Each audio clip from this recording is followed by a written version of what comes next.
Hello. तो यहाँ पे देखिएगा बैंक निफ्टी का चार्ट है। अभी बैंक निफ्टी के अंदर यहाँ पे जो पोजीशंस थी ना वो कैसी थी? क्या यहाँ पे आपके पास जो पोजीशन था वो पीई का पोजीशन होल्डिंग में था? अगर था तो वो काफ़ी बढ़िया सा रिस्क आपके लिए हो सकता था वहाँ पे। लेकिन अगर ये वाली जगह के आसपास अगर आपके पास पीई का पोजीशन होल्डिंग में था तो वो काफ़ी बढ़िया सा था, क्योंकि उसने काफ़ी बढ़िया सा प्रॉफिट अपने को दे दिया था। अब देखिए, लाइव मार्केट के अपडेट्स में हर एक चीज़ इंपॉर्टेंट होती है कि कहाँ पे कौन सी इंपॉर्टेंट चीज़ हो रही है। तो यहाँ पे देखिएगा, अपना जो एंट्री बन रहा था वो लगभग इन लेवल्स के आसपास एंट्री बना था, प्रॉपर इन लेवल्स के आसपास। एंड यहाँ से जो है मार्केट जब तक यहाँ पे आया तो अपना काफ़ी बढ़िया सा प्रॉफिट भी वहाँ पे जनरेट हो चुका था। तो ये सब चीज़ों का जो लाइव मार्केट का अपडेट है वो हमने कहाँ पे किया था? हमारे फ्री वाले टेलीग्राम चैनल में। यहाँ पे उसके बारे में अपडेट ऑलरेडी करके रखा था। अगर आपने ज्वाइनिंग नहीं किया तो यहाँ पे आकर के आप ज्वाइन कर सकते हो। ये टोटली फ्री टू ज्वाइन है एंड इसका लिंक आपको वीडियो के डिस्क्रिप्शन में मिल जाएगा। टेलीग्राम पे जाओ, bank Nifty option trade search करो एंड इजीली ज्वाइन हो सकते हो। अब देखिए, दूसरी इंपॉर्टेंट चीज़ यहाँ पे क्या है कि मार्केट्स के अंदर ट्रैपिंग मोमेंटम जनरेट हुआ तो हुआ कैसे? मार्केट्स के जो है वो किस तरीके से ट्रैप यहाँ पे जनरेट हुआ वो समझो सबसे पहले। अब यहाँ पे देखिएगा, कल के इसमें मैंने आपको क्या बताया था कि मार्केट जो है वो ट्रैप करने के लिए रेडी हो चुका है। एंड उसका लाइव एग्जांपल मैंने आपको यहाँ पे बता भी दिया था कि यहाँ पे देखो, ये थोड़ा सा यहाँ पे देखते हैं हम लोग, ठीक है? तो यहाँ पे देखिएगा, ये एग्जांपल मैंने आपको कहीं ना कहीं यहाँ पे समझाया था कि मार्केट जो है एक ट्रेंड लाइन के पास में चल रहा है। अब ट्रेंड लाइन के पास में जाने के बाद ऊपर की साइड में एंड यहाँ पे डाउन साइड में मार्केट्स क्या कर रहे हैं? एक ट्रैप मूवमेंट जनरेट कर रहा है। अब कहीं ना कहीं अगर मार्केट यहाँ पे एक ट्रैप मूवमेंट जनरेट कर रहा है तो इसका मतलब क्या होता है? मार्केट बहुत हेवीली यहाँ पे ट्रैपिंग कर सकता है। एंड अगर आपको इस ट्रैपिंग से बचना है तो आपको क्या करना चाहिए? अवॉइड जोन में एंटर करना चाहिए। अब हमारे पास जो है अवॉइड जोन निकल के आ रहे थे। अब वो अगर आप ध्यान से देखते हो तो मैंने आपको कल की वीडियो में एक चीज़ यहाँ पे एक्सप्लेन किया था कि ये वाले लेवल्स अपने लिए बहुत इंपॉर्टेंट रहेगा। अगर इसके ऊपर मार्केट निकलता है तो एक अच्छा खासा अपर साइड का मोमेंट मिलेगा। अब वही चीज़ हमें यहाँ पे एग्जैक्टली देखने मिली है। मार्केट बिल्कुल नॉन स्टॉप ऊपर की साइड में गया है। ओके, तो मार्केट कहाँ से कहाँ तक गया है? तो लगभग मार्केट 462 पॉइंट्स ऊपर गया है। कितना गया है? 462 पॉइंट्स का अपर साइड का मूव मार्केट ने यहाँ पे दे दिया है। अब जब मार्केट इतना ऊपर जा रहा था तो क्या हमने यहाँ पे अपर साइड का ट्रेड प्लान किया था या फिर नहीं किया था? तो इसका जवाब है नहीं।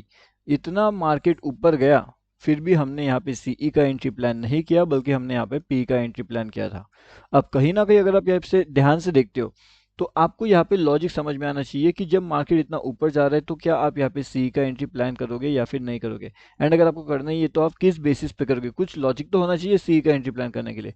जब वहाँ पे लॉजिक ही नहीं है सी का एंट्री प्लान करने में तो आप वहाँ पे सी का एंट्री प्लान करके कोई मतलब नहीं आएगा। इसलिए वहाँ पे अपने पी साइड का एंट्री फाइंड आउट किया एंड एग्जैक्टली पी साइड का एंट्री लेकर के उसके अंदर का काफ़ी बढ़िया सा प्रॉफिट भी हमने जनरेट कर लिया। ठीक है, अब यहाँ पे जो quick entry and quick exit targets है वो भी मैंने आपको बता के रखे थे कि किस तरीके से आपको quick entry and quick exit targets हमें मिलने वाले हैं।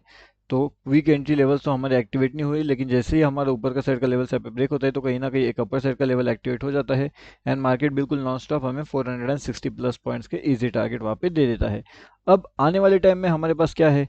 क्या मार्केट यहाँ पे नीचे की ओर आएगा या फिर मार्केट ऐसे ऊपर की ओर जा पाएगा? मार्केट के लिए जाने के लिए इंपॉर्टेंट चीज़ें क्या है? अब एक और चीज़ मैंने आपको बताई थी कि मार्केट कहीं ना कहीं ऊपर से एक डाउनफॉल का मोमेंट में आ रहा है। तो अगर यहाँ पे इन लेवल्स का ब्रेकआउट होता है तो एक अच्छा खासा अपर साइड का ट्रेंड मिलेगा। यहाँ पे मैंने आपको बताया था कि एक अवॉइड जोन रहेगा अगर मार्केट यहाँ पे रहता है तो, लेकिन मार्केट यहाँ पे नहीं था इसलिए ये अवॉइड जोन हमने कैंसिल कर लिया। मार्केट कंटिन्यूसली ऊपर गया। अब मार्केट ऊपर तो जा सकता था लेकिन इतना ऊपर कंफ्यूजन वाला मोमेंटम था। यहाँ तक चलो ठीक है बात कि यहाँ तक मार्केट आ सकता था, लेकिन उसके बाद में तो मार्केट को एक डाउनफॉल एक्सपेक्टेड वहाँ पे था। ओके, अब देखिए, और मार्केट ने यहाँ से डाउनफॉल नहीं किया, ये वाली जगह से मार्केट और भी ऊपर गया तो फिर वो तो खैर अपने टारगेट के भी ऊपर चल रहा है। ठीक है, टारगेट तो यहाँ तक था लेकिन मार्केट उससे भी ऊपर गया, वापस वहाँ से सडन डाउनफॉल कर दिया, वापस ऊपर गया। वापस अगर डाउनफॉल करता है तो फिर बात अलग रहेगी। लेकिन अभी कल के लिए बेहतरीन से लेवल्स कौन से हो सकते हैं या फिर बेहतरीन से लेवल जहाँ पे एक एंट्री मिल सकती है वो कौन से हो सकते हैं? तो मेरे हिसाब से ये लेवल्स काफ़ी बढ़िया हो सकते हैं 280 का। अगर 280 का लेवल्स, अगर ये लेवल्स ब्रेक डाउन होता है तो फिर काफ़ी बढ़िया से डाउनफॉल के टारगेट्स अपने को मिलेंगे जो कि लगभग 47080 तक अपने हो सकते हैं। ठीक है, अब यहाँ पे एंट्री करने के बाद ये वाले टारगेट्स के लिए अपने को वेट करना पड़ेगा। मतलब ये जो बड़ा टारगेट है ना, बिग टारगेट, तो ये बिग टारगेट के लिए अपने को आसानी से वहाँ पे वेट करना पड़ेगा। अब अगर हम वेट नहीं कर पाते या फिर अगर वेट करना है हमें तो फिर उसके पास में रिस्क मैनेजमेंट क्या हो सकती है? तो जो रिस्क मैनेजमेंट है वो कहीं ना कहीं ये वाली जोन के आसपास होगी। मतलब कि यहाँ पे अगर मार्केट्स आते हैं तो हमें वहाँ पे एग्जिट करना पड़ेगा। ठीक है, तो downfall entry and upper side entry का आपको आई होप पता चल चुका होगा। तो यहाँ पे ना अपर के साइड का लेवल्स तो अभी आपको पता है। एक बढ़िया से अपर साइड में अगर लेवल आइडेंटिफाई करना है तो फिर वो कहाँ पे हो सकता है, तो लगभग 423 का लेवल्स हो सकता है। अगर जैसे ही हमें ब्रेकआउट मिलता है तो फिर मार्केट 520 से लेकर के 688 के दो लेवल्स भी हमें दिखा सकता है। अगर 423 के लेवल्स का हमें ब्रेकआउट वहाँ पे मिलता है तो कहीं ना कहीं अगर यहाँ पे ब्रेकआउट नहीं मिलता तो यहाँ पे क्या होने वाला है, एक ट्रैप होगा। मतलब कि मार्केट के अंदर यहाँ पे ट्रैप जनरेट होगा एंड कहीं ना कहीं ट्रैप होने के बहुत ज़्यादा चांसेस रहेगी, इसलिए हमें वहाँ पे अवॉइड जोन का लेकर चलना पड़ेगा। अब एक और चीज़ यहाँ पे आपको समझाने वाली है कि मार्केट्स के अंदर जो 30-30 सेटअप होता है वो किस तरीके से काम करता है एंड उस अकॉर्डिंगली अपना भी यहाँ पे काफ़ी बढ़िया सा प्रॉफिट हुआ था। मतलब मार्केट यहाँ से कंटिन्यूसली ऊपर गया लेकिन 30-30-30 एंड 10% का जो लेवल्स होती है उसके अकॉर्डिंगली अपना भी काफ़ी प्रॉफिट हुआ था। लेकिन ये जो 30-30 सेटअप था इसके अंदर एक रिस्क भी थी, तो काफ़ी बढ़िया रिस्क इसके अंदर इन्वॉल्व थी, लेकिन रिस्क टू रिवॉर्ड रेशियो था कहीं ना कहीं अपना लगभग मैच हो गया। मतलब जितना अपन ने रिस्क लिया था उस हिसाब से अपना प्रॉफिट भी वहाँ पे हो चुका था। उस रिस्क के ऊपर जो 10% में अपना इन्वेस्टमेंट था उस अकॉर्डिंगली काफ़ी बढ़िया सा प्रॉफिट वहाँ पे अपना जनरेट हो चुका था। अब वो सेटअप तो मैंने आपको ऑलरेडी बता करके रखा हुआ है कि कैसे काम करता है, उसके पीछे का लॉजिक क्या है। अब वो आई होप आपको पता होगा। अगर नहीं पता है तो आप हमारा फ्री टेलीग्राम चैनल ज्वाइन कर सकते हो।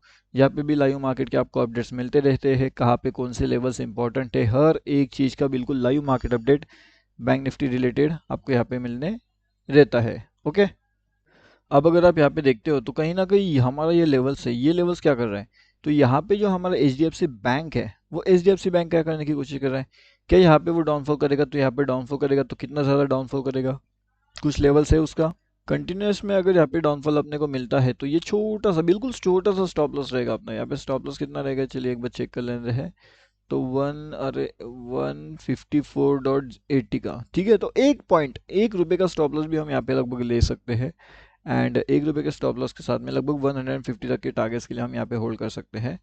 ठीक है, तो ये छोटा सा स्टॉप लॉस के साथ एक बड़ा सा टारगेट के लिए, ठीक है। तो मतलब ये टारगेट देखिए कितना बड़ा है, स्टॉप लॉस बस ₹1 का यहाँ पे रहेगा एंड काफ़ी बढ़िया सा टारगेट आपको यहाँ पे देखने मिल सकता है एच बैंक में। एच बैंक भी काफ़ी बढ़िया सा कन्फ्यूजन के साथ साथ आज ऊपर के साइड का मोमेंटम जो है वो दिखाने लग चुका है। और इसी के साथ में जो कहीं ना कहीं अपना जो रिलायंस है वो रिलायंस भी यहाँ से एक डाउनफॉल करने की कोशिश कर रहा है, लेकिन यहाँ पे पॉसिबल चांसेस है कि एक ट्रैप जनरेट हो सकता है। अब यहाँ पे ट्रैप जनरेट होने के बाद मार्केट वापस ये जो लेवल से मतलब कि 29,998 998 का लेवल्स अगर इसे ब्रेकआउट करता है तो मार्केट सीधा सीधा 3010 के आसपास के लेवल्स भी हमें दिखा सकता है। उस केस में अपना जो स्टॉप लॉस निकल के आएगा वो रहेगा लगभग 95 के पास में। तो छोटा सा स्टॉप लॉस के साथ एक बड़ा सा टारगेट हम वहाँ पे अचीव कर सकते हैं। ओके, तो मतलब लगभग यहाँ पे जो रेशियो आपको मिलेगा वो लगभग 1:3 से थोड़ा सा ज़्यादा का रेशियो आपको इजीली यहाँ पे गेन करने का मौका मिल सकता है। ओके, तो ये हो गई अपनी बात रिलायंस की एंड एच की एंड बैंक निफ्टी की। और इसके साथ साथ जो भी लाइव मार्केट अपडेट होता है बैंक निफ्टी रिलेटेड वो सब आपको हमारे फ्री वाले टेलीग्राम चैनल में मिल जाएंगे। अगर आपने फ्री वाला टेलीग्राम चैनल ज्वाइनिंग नहीं किया है तो जल्दी जल्दी आकर के ज्वाइनिंग कर सकते हो, totally free to join, link video के डिस्क्रिप्शन में।